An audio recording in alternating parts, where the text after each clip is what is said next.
Hello बच्चों, स्वागत है आप सभी का अपने यूट्यूब चैनल पर।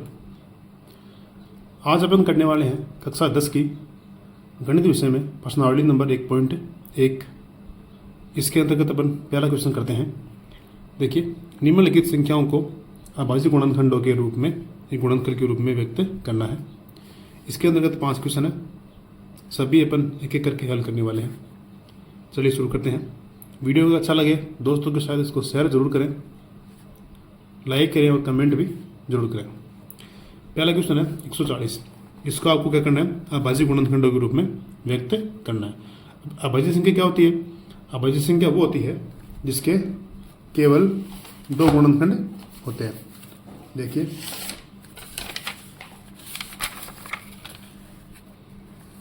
जैसे 2, 3, 5, 7, 11 ये सारी संख्या अभाज्य है। इनके केवल 2 ही गुणनखंड है, या फिर ऐसे मान लीजिए ये केवल खुद के पहाड़े में आती है, वही अभाज्य होती है। इसमें केवल एक का भाग लगता है और एक खुद का भाग लगता है। जैसे 2 में 2 का भाग लगता है तो गुणनखंड हो गया 1 और 2। 3 में 1 और 3 का भाग लगता है, गुणनखंड हो गया 1 और 3। 5 में 1 का भाग लगा और खुद का भाग लगा, गुणनखंड हो गया 1 और 5। तो अभाज्य के केवल 2 ही गुणनखंड होते हैं। अपने को इनको अभाज्य गुणनखंडों में व्यक्त करना है। देखिए, पहला क्वेश्चन है 140। तो कैसे करेंगे इसको अपन? तो इसको अपन इस प्रकार से लिखेंगे, ठीक है। सबसे पहले इसमें 2 का भाग देंगे। 2 का भाग क्यों देंगे? क्योंकि इकाई का मान 0, 2, 4, 6, 8 यह आता है, तो उसमें अपन 2 का भाग देते हैं। 2 का भाग दिया, कितनी बार गया? 70 बार गई। अब फिर इसमें 2 का भाग जाएगा, क्यों? क्योंकि इकाई का मान क्या आ गया? 0 आ रहा है। 2 का भाग देंगे, कितनी बार जाएगा? 35 बार। अब 35 में 2 का भाग नहीं जा रहा, क्योंकि इकाई की जगह 0, 2, 4, 6, 8 ये आना चाहिए, यहाँ पे आ रहा है 5। फिर 2 के बाद में अपन 3 का भाग देंगे। 3 का नियम क्या है? इन अंकों को अपन जोड़ते हैं। जोड़ो, 5 और 3 8। क्या 8 में 3 का भाग जा रहा है? नहीं जा रहा, तो इसका मतलब इसमें 3 का भाग नहीं जाएगा। फिर अपन इसमें 5 का भाग लेंगे। 5 का नियम क्या है? इकाई की जगह 0 और 5 आना चाहिए, तो उसमें 5 का भाग जाएगा। कितनी बार गया 5 का भाग? 7 बार। 7 में 7 का भाग कितनी बार? 1 बार। तो ये अपना अभाज्य गुणनखंड कंप्लीट हो गया। 2 गुणा 2 गुणा 5 गुणा 7। इसको अपन कैसे लिखेंगे? इसको लिखना है जैसे 140 बराबर में 2 गुणा 2 गुणा 5 गुणा 7। अब यहाँ 2 2 बार है, तो अपन 2 को 2 का स्क्वायर के रूप में लिख सकते हैं, ठीक है। तो ये हो गया अपना आंसर, अभाज्य गुणनखंड किसके? 140 के। अब लेते हैं अपन क्वेश्चन नंबर 2, 156। इसका अपन करेंगे अभाज्य गुणनखंड। पहले अपन 2 का भाग देंगे। इकाई का मान 6 आ गया, 2 का भाग जाएगा कितनी बार? 2 संते 14 और 1 बचेगा, 2 अट्टे 16। 2 का भाग गया इसमें 78 बार। भाग देना आपको आता ही है। किस प्रकार से देंगे भाग? देखो, भाग अगर आपको नहीं आ रहा है तो 156 में 2 का भाग देंगे, तो 2 सत्ते 14 माइनस बचेगा 1 और यहाँ पे 6 उतारेंगे, 2 अट्टे 16, ठीक है। अब देखो बच्चों, आप 10वीं में आ गए हो तो कम से कम भाग देना तो आपको आना ही चाहिए। इस प्रकार से आप भाग दोगे तो कितनी बार आएगा? 78 बार भाग जाएगा। अब फिर यहाँ पे क्या आ गया? इकाई का मान 8 है, तो इसमें अपन 2 का भाग देंगे, ठीक है। कितनी बार जाएगा? 78 में 7 में दिया तो 3 बार, 2 तिया 6, 1 बचा 18, 2 9 में 18। अब यहाँ पे 9 आ रहा है, 2 का भाग नहीं जाएगा, 3 का भाग जाएगा। 3 का नियम क्या है? इनको जोड़ो आप, 9 और 3 12। 12 में 3 का भाग जा रहा है, तो इसमें भी 3 का भाग जाएगा। कितनी बार जाएगा? 3 एकम 3, 3 तिया 9, 13 बार। फिर 13 में 13 का भाग जाएगा, क्योंकि 13 एक अभाज्य संख्या है, ठीक है। इसको ऐसा लिखो, 156 बराबर 2 गुणा 2 गुणा 3 गुणा 13, ठीक है। अब 2 यहाँ पर 2 बार है, तो 2 को स्क्वायर और फिर 3 गुणा 13। ये हो गई अभाज्य गुणनखंड किसके? 156 के। इसी प्रकार से अपन करेंगे क्वेश्चन नंबर जो है 3 है, 3800 25। इसका भाज्य गुणनखंड करो आप, भाग जाएगा इसमें, 2 का तो जाएगा नहीं, 3 का जाएगा। चेक करोगे, चेक कैसे करेंगे, इन सबको जोड़ो, 3 और 8 11, 11 और 2 13, 13 और 5 18, 18 में 3 का भाग जाता है, तो इसमें भी 3 का भाग जाएगा। लगाओ भाग, 3 एकम 3, 8 में गया, 3 दूनी 6, बचे 2, आगे 2 22, 22 भी 3 का भाग 7 बार, 3 7 21, और 21 एक बचा, यहाँ 5 15, 3 5 15, 1275। अब फिर इसमें 3 का भाग जाएगा, क्यों, सबको जोड़ लो आप, 2 और 1 3, 3 7 10, 10 और 5 15, 15 में 3 का भाग जा रहा है, तो 3 का भाग लगाओ, 3 चौके 12, 3 दूनी 6 और 3 5 15। अब इसमें 3 का भाग जा रहा है क्या, चेक करो, 4 2 6, 6 और 5 11, 11 में 3 का भाग नहीं जाता, तो इसमें अब 5 का भाग देंगे, 5 8 40 और 5 पंचे 25। अब इसमें 5 का भाग दोबारा देंगे, कितनी बार जाएगा, 17 बार, ठीक है। फिर 17 में 17 का भाग देंगे एक बार, क्योंकि 17 एक अभाज्य संख्या है, इसलिए अभाज्य में अभाज्य का भाग लगता है। अब यहाँ पे संख्या हो जाएगी 3825, और गुणनखंड लिखो 3 गुणा 3 गुणा 5 गुणा 5 गुणा 17। अब यहाँ पे 3 2 बार है, इसको आप 2 बार लिख दो, 5 भी 2 बार है, घात 2 कर दो, गुणा 17। तो इस प्रकार से अपने 3825 के गुणनखंड हो गए 3 का घात 2, 5 की घात 2 और 17, ठीक है। अब लेते हैं अपन चौथा, 5005। इसको करना है, देखो 2 का भाग नहीं जाएगा, 3 का 5 और 5 10 हो रहे हैं, 3 का भाग भी नहीं जाएगा, इसमें 5 का भाग देंगे, तो 5 का भाग 5 में एक बार, 0 0, 5 में एक बार। अब इसमें 1001 में 5 का भाग जाएगा नहीं, 7 का भाग दो, तो देखो 1001 में 7 का भाग देते हैं,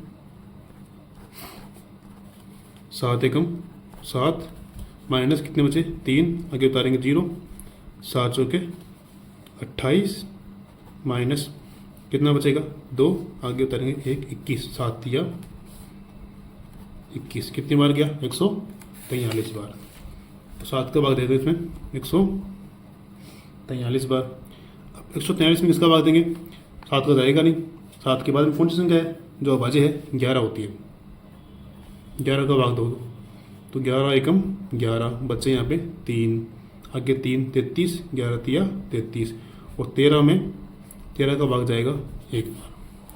तो इस प्रकार से 5005 के अभाज्य गुणनखंड हो गए 5 गुणा 7 गुणा 11 गुणा 13, ये आपका आंसर, ठीक है। अब करते हैं पर इसका 5वां क्वेश्चन। 5वां क्वेश्चन है 7429, इसके अभाज्य गुणनखंड करो। तो इसमें देखो 2 का नहीं जा रहा, 3 के लिए सबको जोड़ो, जोड़ने पर भी 3 का भाग नहीं जा रहा, 5 का भाग जाएगा नहीं, 7 का नहीं जाएगा, 11 का भी नहीं जा रहा, 13 का भी नहीं जाएगा, इसमें 17 का भाग जाएगा। बाकी क्या आप भाग लगा के चेक कर लेना, किसी का भाग नहीं जा रहा, इसमें 17 का भाग जाएगा, 17 का भाग देंगे इसमें, तो देखो 7429 में आप 17 का भाग दो, कितनी बार गया 17 चौके 68, माइनस कितना बचेगा, 14 में से 8 गया तो 6, और यहाँ बचेगा 0, आगे उतारेंगे 2, कितनी बार गया 17 आती है 51, माइनस 2 में से 1 गया तो 1, 6 में से 5 गया 1, आगे उतारेंगे 9, तो 17 संते 119। इस प्रकार से भाग गया 437 बार, तो ये गया 437 बार भाग। अब इसमें अपन भाग देंगे 19 का, 17 के बाद में आती है अभाज्य संख्या 19, 19 का भाग जाएगा इसमें 23 बार। फिर 23 में अपन 23 का भाग देंगे, कितनी बार जाएगा 1 बार जाएगा, ठीक है। तो इस प्रकार से 7429 का जो अभाज्य गुणनखंड अपने पास आए 17 गुणा 19 गुणा 23, ये अपना क्या आ गया आंसर। ठीक है, तो पहला क्वेश्चन कंप्लीट है। नेक्स्ट क्वेश्चन है पूर्णांकों के निम्नलिखित युग्मों के एचसीएफ और एलसीएम ज्ञात करो तथा इसकी जांच करो कि दो संख्याओं का गुणनफल बराबर होता है एचसीएफ और एलसीएम के गुणनफल के। तो अपन पहला क्वेश्चन लेते हैं इसमें 26 और 91। 26 और 91 को अपन क्या निकालना है, पहले आपको एचसीएफ निकालना है, फिर इनका एलसीएम निकालना है। तो देखो पहले इनके अपन कोडिंग करेंगे अभाज्य गुणनखंड। तो यहाँ पे निकालते हैं अपन 26 का अभाज्य गुणनखंड, 2 का भाग देंगे कितनी बार जाएगा 13 बार, 13 में 13 का भाग जाएगा 1 बार। और जो 91 है इसमें अपन भाग देंगे तो इसमें भाग जाएगा 7 का, 7 का भाग है इसमें 13 बार, और 13 में फिर 13 का 1 बार। तो गुणनखंड हो गया यहाँ पे 26 का तो हो जाएगा 2 गुणा 13 और 91 को हो जाएगा 7 गुणा 13। ठीक है, अब आपको यहाँ पे एचसीएफ निकालना है किनका 26 और 91 का। और अपन ने परिचय की वीडियो में पढ़ा था एचसीएफ क्या होता है। एचसीएफ वो संख्या होती है दोनों में कॉमन हो और सबसे छोटी घात हो, वही एचसीएफ होता है। देखिए ये परिचय वाली वीडियो में पढ़ाते हैं मैंने, एचसीएफ बराबर संख्याओं में प्रत्येक उभयनिष्ठ अभाज्य गुणनखंड की सबसे छोटी घात, मतलब दोनों में कॉमन होनी चाहिए और सबसे छोटी घात होनी चाहिए, वो तो होती है एचसीएफ। और एलसीएम के लिए एलसीएम बराबर संख्याओं में प्रत्येक अभाज्य गुणनखंड की सबसे बड़ी घात लेनी है। एलसीएम में प्रत्येक गुणनखंड लेना होता है, प्रत्येक में भी जिसकी बड़ी घात है वो लेनी है। और एचसीएफ में अपने को प्रत्येक नहीं लेना है, अपने को तो जो उभयनिष्ठ गुणनखंड है उसकी छोटी घात लेनी है। अब देखो यहाँ पे 26 के गुणनखंड है 2 गुणा 13, 91 के हैं 7 गुणा 13, दोनों में कॉमन कौन सा है, दोनों में कॉमन है 13, तो इसका एचसीएफ हो जाएगा 13। और एलसीएम निकालेंगे अपन 26 और 91 का। तो एलसीएम क्या बोलता है, एलसीएम में प्रत्येक अभाज्य गुणनखंड की अधिकतम घात लेनी है, प्रत्येक लेना है। तो 2 यहाँ पर है, यहाँ नहीं है तो आपको 2 लेना है, 7 यहाँ है, 7 यहाँ नहीं है, 7 भी आप लेना है, मतलब प्रत्येक लेना है आपको। फिर देखो 13 13 दोनों में है, तो दोनों में तो आपको एक ही लेना है, तो यहाँ पे ले लेंगे अपन 13। और यहाँ पर अगर मान लो एक की घात, तो 13 की घात 1 होती है, यहाँ होती 13 की घात 2, तो आपको 13 की घात 2 लेनी है, यहाँ पे बड़ी घात लेनी होती है। लेकिन यहाँ दोनों सेम है तो एक बार लेंगे। ठीक है, तो इनको अपन गुणा करेंगे तो ये आएगा 7 दूनी 14 गुणा 13 और 182 गुणा करने पर आ गया एलसीएम, एचसीएफ आ गया 13। अब हमें इसकी जांच करनी है, क्या जांच करनी है कि दोनों संख्याओं का जो गुणनफल है वो किसके बराबर है, एचसीएफ गुणा एलसीएम के। तो देखो ए गुणा बी, ये तो हो गई दोनों संख्याएं, फिर एचसीएफ गुणा एलसीएम, दोनों संख्या में ए कौन सी है, ए मान लो आप 26 है, बी मान लो आप 91, एचसीएफ आया आपके पास 13, एलसीएम आया 182। अब अगर आप इनको गुणा करोगे तो ये दोनों क्या बराबर आएंगे क्या, चलो चेक करते हैं। तो आप 26 को 91 से गुणा करना, ये आएगा 2366, और 13 को गुणा करोगे 182 से तो आएगा 2366। दोनों भाग इसमें बराबर आपके प्राप्त होंगे। गुणा कर लेना आप, इसमें वीडियो लंबा हो जाएगा। तो गुणा करने पे दोनों भाग बराबर है, इसका मतलब जो ये है, ये जो संबंध है दो संख्याओं में, संबंध सही है। और संबंध कौन सा है, जो अपने गणित की जो आधारभूत प्रमेय है वो ये संबंध है। इस प्रकार से अपन बाकी क्वेश्चन भी करेंगे।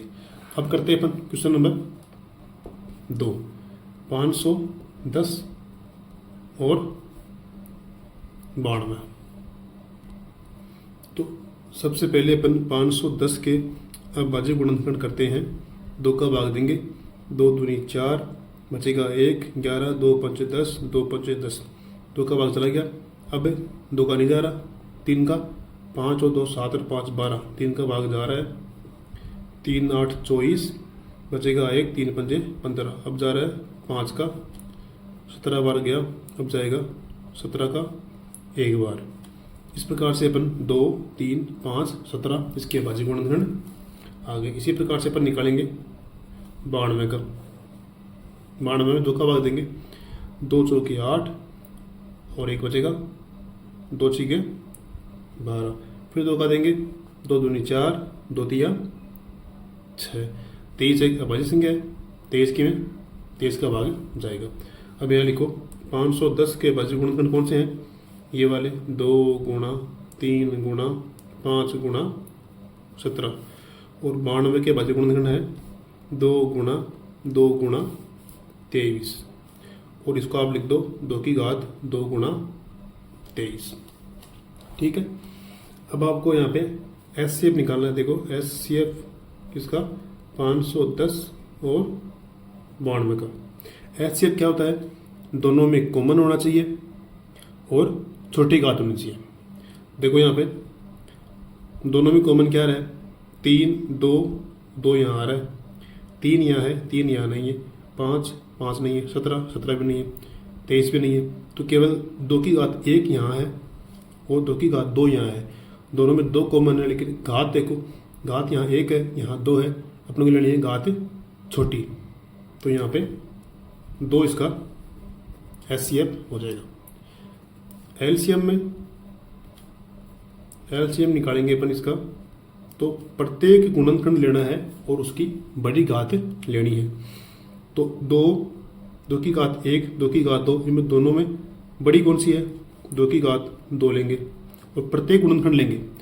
3 यहाँ है, यहाँ नहीं है, तो 3 भी लेना है, 5 ले लो, 17 ले लो और 23 ले लो। ठीक है।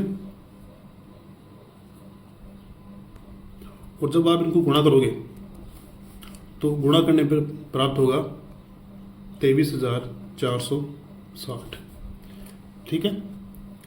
अब अपने को क्या करना है, जांच करनी है कि दोनों संख्याओं का जो गुणनफल है वो एचसीएफ और एलसीएफ के बराबर है या नहीं। तो पहली संख्या है 510, दूसरी है 92, बराबर एचसीएफ इसका 2 है, एलसीएम है 23,460। अब इनको आप गुणा करोगे तो गुणा करने पर यह आएगा 46,920 और ये भी आएगा 46,920, दोनों भाग बराबर आएंगे। इस प्रकार से ये अपना संबंध सही है। अब तीसरा है 336 और 54। ठीक है। तो पहले अपन जो 336 है इसका अपन अविभाज्य गुणनखंड करेंगे।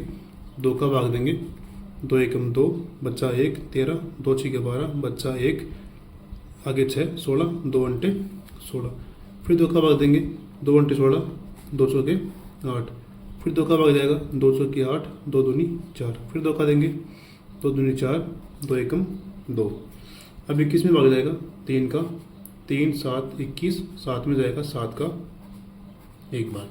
फिर अपन निकालेंगे 54 के अविभाज्य गुणनखंड। पहले 2 का भाग देंगे, 2 का भाग गया 27 बार, 27 में 3 का भाग 9 बार, 9 में 3 का भाग 3 बार, 3 में 3 का भाग 1 बार। इस प्रकार से ये गुणनखंड हो गया अपने पास। तो 336 जो है इसके गुणनखंड हो जाएंगे। 2 कितनी बार है, 4 बार है, तो अपन 2 को लिख देंगे 2 की घात 4 गुणा 3 गुणा 7।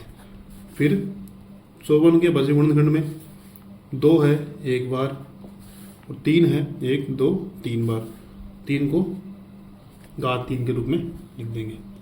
अब अपन को निकालना है एलसीएम 336 और 54 का एलसीएम क्या होता है? प्रत्येक अभाज्य गुणनखंड देखना है और उसमें बड़ी घात लेनी है। देखो 2 और 2 यहाँ पे सेम है। अब यहाँ देखो घात बड़ी कौन सी है? ये बड़ी है, 2 की घात 4 लेंगे। फिर गुणा 3, यहाँ घात 1 है, यहाँ घात 3 है, तो इसकी बड़ी घात लेंगे, 2 की घात 4 और 3 की घात 3। फिर क्या बच गया? 7, तो गुणा 7। अब इसको आप गुणा करोगे, देखो 2 की घात 4 कितनी होती है? 2 की घात 4 होता है 16, 3 की घात 3 होती है 27 गुणा 7। तो गुणा करने पर आपके पास आएगा 3024। कितना आएगा? 3024। अब आप निकालोगे HCF दोनों का। HCF लेना है अपने को, दोनों में कॉमन होनी चाहिए और छोटी घात। इन दोनों में कॉमन क्या है? 2 कॉमन है, दोनों में छोटी घात क्या है? 2 की घात 1, तो अपने को छोटी घात लेनी है। गुणा यहाँ 3 दोनों में कॉमन है, छोटी घात कौन सी है? 3 की घात 1, ये लेना है। 7 नहीं लेंगे क्योंकि 7 दोनों में नहीं है, दोनों में होना चाहिए। तो इसका HCF आ गया 2 तिया 6। अब अपन वो संबंध सत्यापित करेंगे, A गुणा B HCF गुणा LCM। तो A है पहली संख्या गुणा B है दूसरी संख्या, HCF आया 6, LCM आया 3024। इनको आप गुणा करोगे तो ये आएगा आपके पास 18,144 और ये भी आएगा 18,144। इस प्रकार से ये संबंध सत्यापित होता है। अब है क्वेश्चन नंबर 3, अभाज्य गुणनखंड विधि द्वारा निम्नलिखित पूर्णांकों के HCF और LCM ज्ञात करो। पहला क्वेश्चन है 12, 15 और 21। तो इसको अपन करेंगे। देखो तो पहले अपन 12 का अभाज्य गुण करेंगे, 2 का भाग देंगे, तो 12 में 2 का भाग 6 बार, 6 में 2 का भाग देंगे 3 बार, 3 में 3 का भाग देंगे 1 बार। ठीक है। फिर 15 का अभाज्य गुणनखंड ज्ञात करो, 2 का भाग नहीं जा रहा, 3 का भाग जा रहा है, 3 पंजे 15, 5 बार, 5 में 5 का भाग 1 बार। फिर 21 का निकालेंगे, 21 में 3 का भाग गया 7 बार, 7 में 7 का भाग 1 बार। तो ये हो गया इसके गुणनखंड। तो 12 के गुणनखंड हो गए अपने पास। देखो यहाँ 2 बार है तो इसको अपन 2 का स्क्वायर लिखेंगे गुणा 3। फिर 15 का गुणनखंड हो गया 3 गुणा 5 और फिर 21 का हो जाएगा 3 गुणा 7। पूछा क्या है? HCF और LCM। तो अपन पहले निकालेंगे HCF 12, 15 और 21। HCF क्या होता है? तीनों में कॉमन हो और छोटी घात हो। तो तीनों में कॉमन क्या रहा है?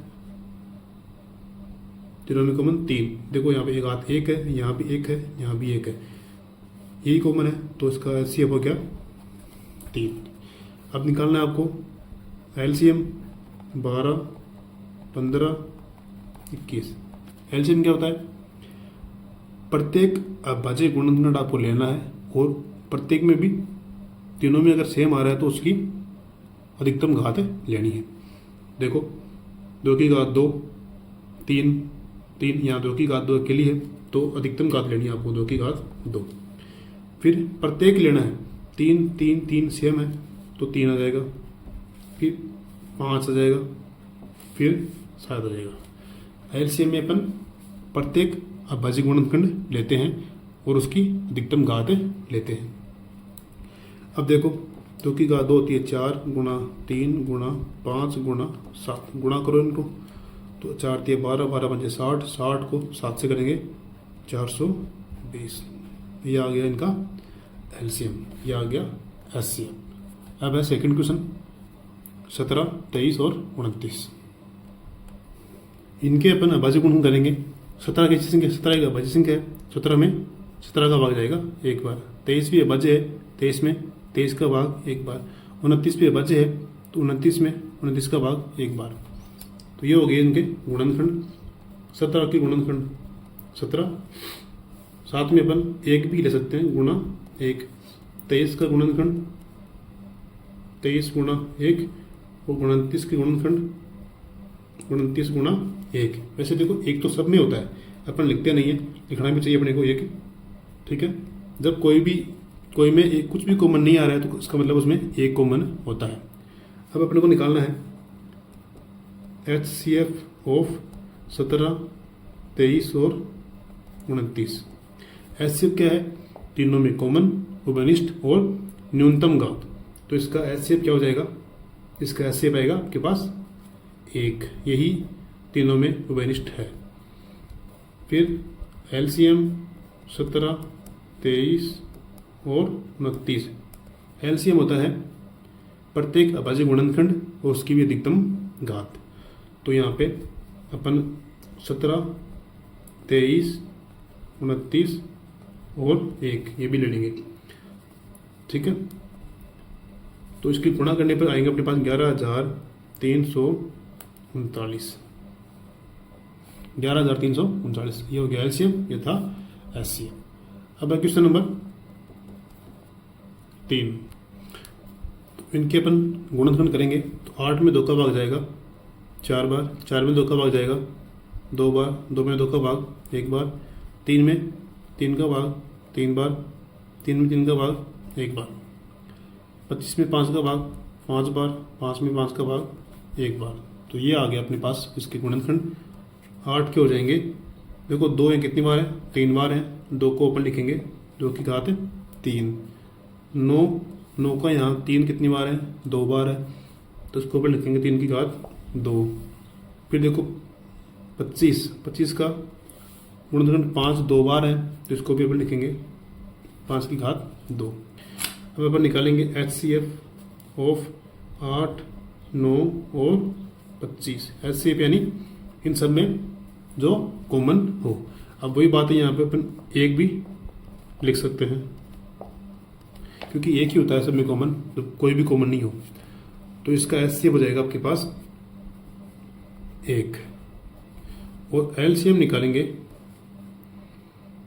तो 8, 9, 25 का LCM आपको लेना है अधिकतम घात प्रत्येक अभाज्य गुणनखंड की। तो 2 की घात 3 हो जाएगा, 3 की घात 2 हो जाएगा, 5 की घात 2 गुणा आप 1 भी लिख सकते हो। 2 की घात 3 होता है 8, 3 की घात 2 होती है 9, 5 की घात 2 होती है 25 गुणा 1। और जब आप इनको गुणा करोगे तो ये आएगा 1800। ये आ गया LCM, ये था HCF। नेक्स्ट है क्वेश्चन नंबर 4। आपको HCF दिया हुआ है 9, इसमें पहली संख्या है 306, दूसरी है 657 दिया हुआ है। LCM निकालना है। तो देखो आपको इसका HCF दिया है दोनों संख्याओं का 9 और आपको LCM क्या करना है? फाइंड आउट करना है, निकालना है, ठीक है। और यहाँ पहली संख्या 306 है, दूसरी संख्या 657 है। तो पहली संख्या को अपन क्या मानते हैं? ए कितना है? 306 और बी कितनी है? 657। अब वो एक संबंध है, अभी अपन ने क्वेश्चन सॉल्व किया था, उसके अंतर्गत क्या होता है भाई? ए गुणा बी, प्रथम संख्या गुणा द्वितीय संख्या किसके बराबर होता है? HCF गुणा LCM के, ठीक है। अब पहली संख्या यहाँ पे 306 है, दूसरी है 657। HCF आपको दिया हुआ है 9 और LCM आपको निकालना है, ठीक है।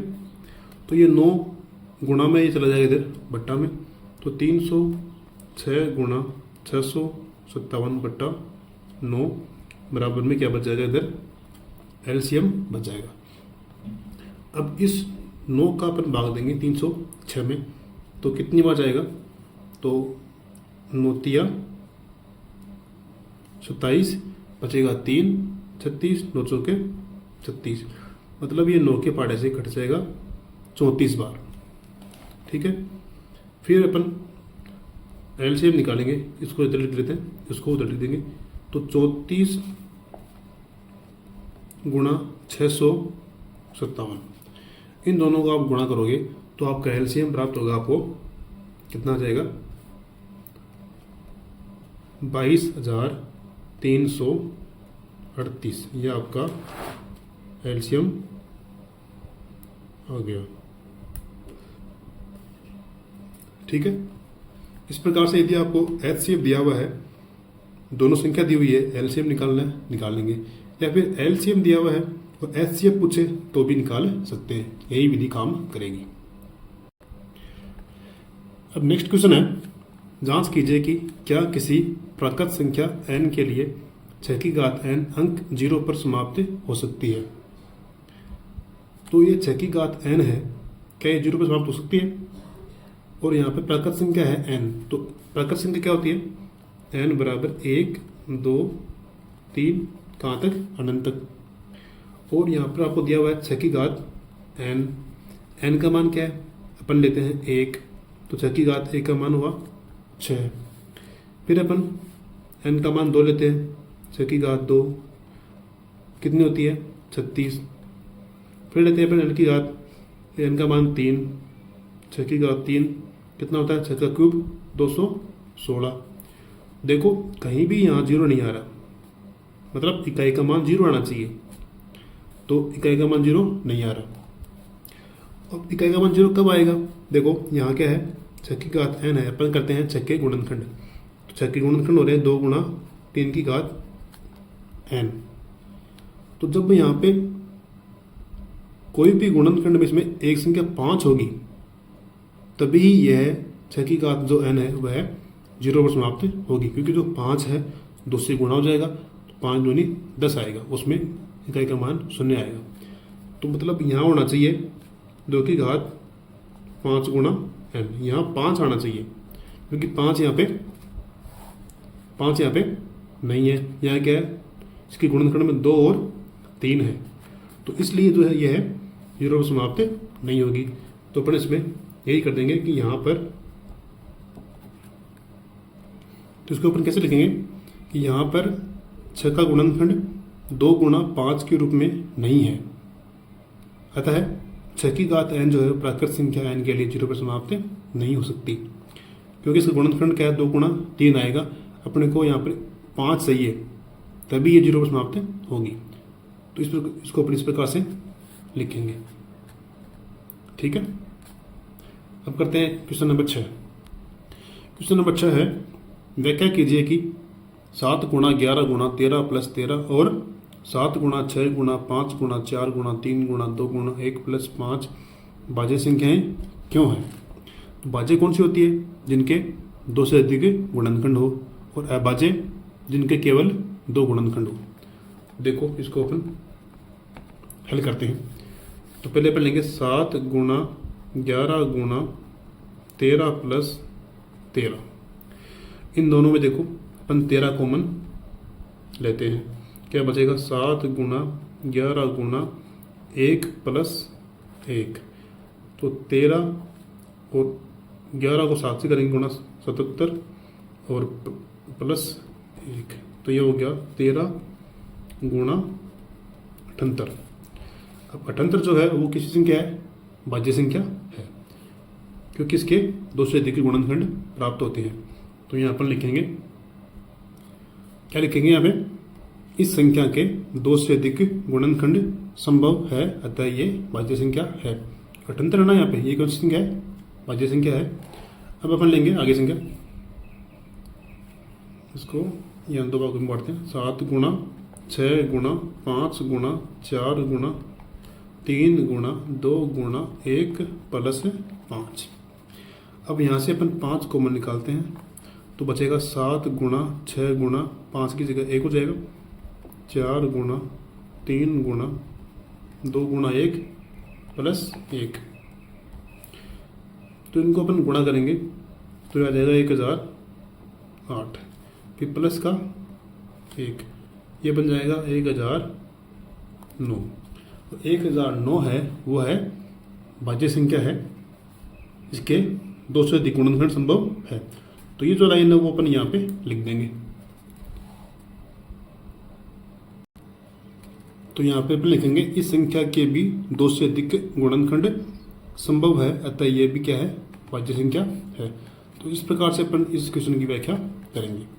अब नेक्स्ट क्वेश्चन है क्वेश्चन नंबर 7। देखिए क्वेश्चन नंबर 7 क्या है, किसी खेल के मैदान के चारों ओर एक वर्ताकार पथ है। देखो अपन बनाते हैं इसमें एक वर्ताकार पथ, ठीक है। इस मैदान का एक चक्कर लगाने में सोनिया को 18 मिनट लगते हैं। मतलब सोनिया है वो यहाँ से शुरू होती है और यहाँ से चक्कर लगाती है और यहाँ पहुँचती है, तो इसको 18 मिनट का समय लगता है। जबकि इसी मैदान का एक चक्कर लगाने में रवि को 12 मिनट लगते हैं और फिर रवि आता है वो भी एक चक्कर लगाता है, तो उसको लगते हैं 12 मिनट, ठीक है। मान लीजिए वे दोनों एक ही स्थान और एक ही समय पर चलना प्रारंभ करके एक ही दिशा में चलते हैं, कितने समय बाद पुनः प्रारंभिक स्थान पर मिलेंगे। देखो यहाँ कुछ कीवर्ड है, एक ही स्थान, एक ही समय और एक ही दिशा। इस प्रकार के कीवर्ड अगर क्वेश्चन में आते हैं तो इसका मतलब है वहाँ पे अपने को एलसीएम निकालना होता है। क्या निकालना है? एलसीएम। तो आपको 18 और 12 का एलसीएम निकालना है और आपका आंसर आ जाएगा, ठीक है। तो इसको अपन अब सरल करते हैं। तो यहाँ पर अपन लिखेंगे सोनिया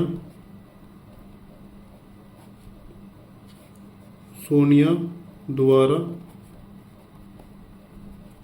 लिया गया समय कितना है? 18 मिनट, ठीक है। और रवि द्वारा लिया गया समय कितना है? 12 मिनट।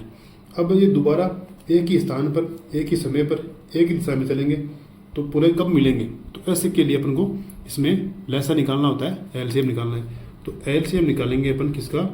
18 और 12 का। वो कितना होगा वो आएगा, वही आपका आंसर है। तो देखो अपन पहले 18 की गुणनखंड करते हैं और फिर 12 के करते हैं। तो 18 के कैसे निकालेंगे? अब ऐसे गुणन करो, 2 का भाग दिया 9 बार गया, 3 का भाग दिया 3 बार, 3 का फिर दिया 1 बार। अब आप 12 में गुणन करो, 2 का भाग देंगे 6 बार, 2 का भाग देंगे 3 बार, 3 का भाग देंगे 1 बार। ये हो गया भाज्य गुणनखंड।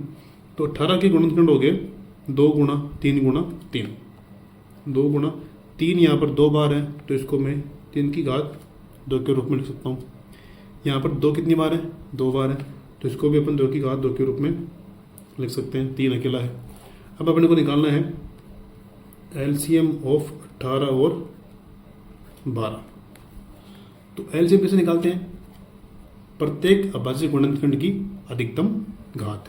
अब देखो यहाँ पर, यहाँ 2 की घात 1 है, यहाँ 2 की घात 2 है, तो अपन लेंगे अधिकतम घात।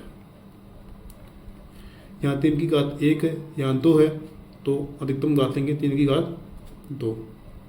2 की घात 2 होगी 4, 3 की घात 9 होगी 9, तो 9 तो के 36। यह आ गया आपका आंसर। तो आपका आंसर आएगा कितना? 36। 36 मिनट वो है कि 36 मिनट बाद वे पुनः प्रारंभिक स्थान पर मिलेंगे। ये आपका इसका आंसर हो जाएगा।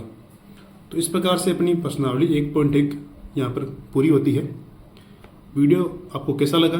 अगर अच्छा लगा है तो वीडियो को लाइक करें और यदि चैनल पे आप नए हैं तो चैनल को सब्सक्राइब जरूर करें, दोस्तों के साथ शेयर करें, कमेंट करें।